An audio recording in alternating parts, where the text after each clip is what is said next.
If you've watched any of my videos, you know I'm all about getting you on cruise ships for less by using casino comps. But can I help you save money on that expensive ship Wi-Fi? Let's find out.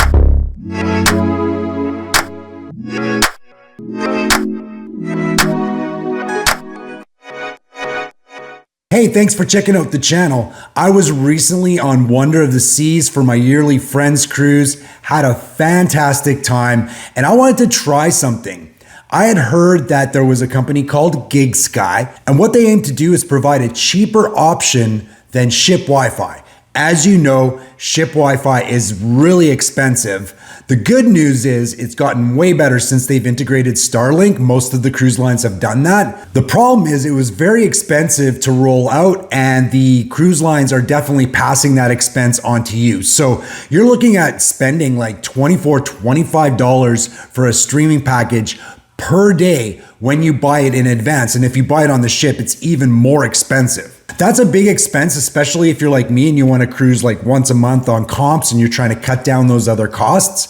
So I wanted to look at Gigsky. So what Gigsky does is you select a region on their website. It can be, the Caribbean, or it could be Europe, something like that. And then you select a package dependent on days.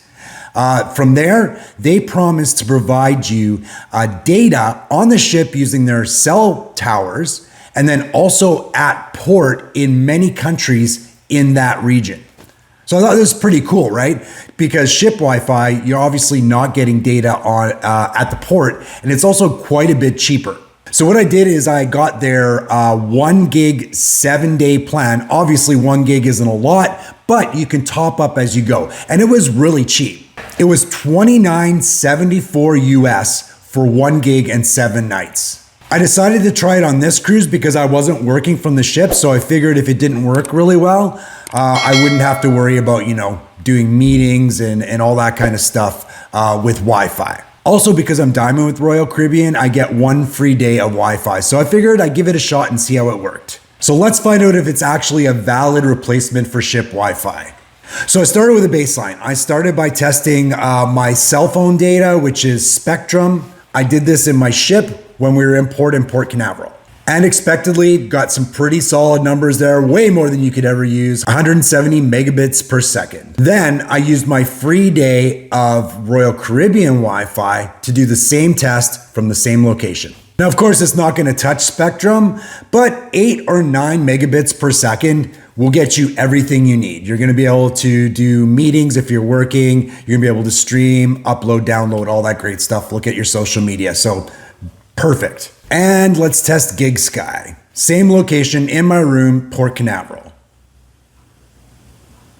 As you can see, it's taken a little while to connect. Once it connected though, actually the speeds were pretty quick. Like, I had to move a little bit closer to the window, I will say, and that I'll explain more about that later.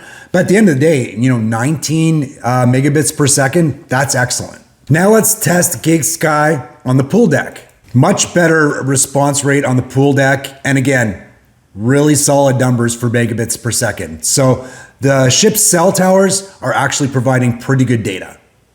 All right, let's try and port. First, we're going to start with my cell data because I do have data in Mexico and Canada. So let's see how Spectrum does in Cozumel. Really good. I can't complain about that level of data in a foreign country for free as part of my plan. I have a $50 a month plan, which is pretty awesome. Now we're going to try Gigsky in Cozumel. And obviously it's not performing as good as Spectrum, but still. But in port, like 16 megabits per second, that's perfect. No complaints there.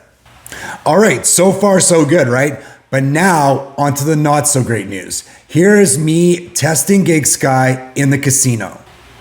As you can see, I'm not getting connected at all. I also tried this in the promenade. I tried it in the theater. And I also tried it in the Windjammer away from the windows.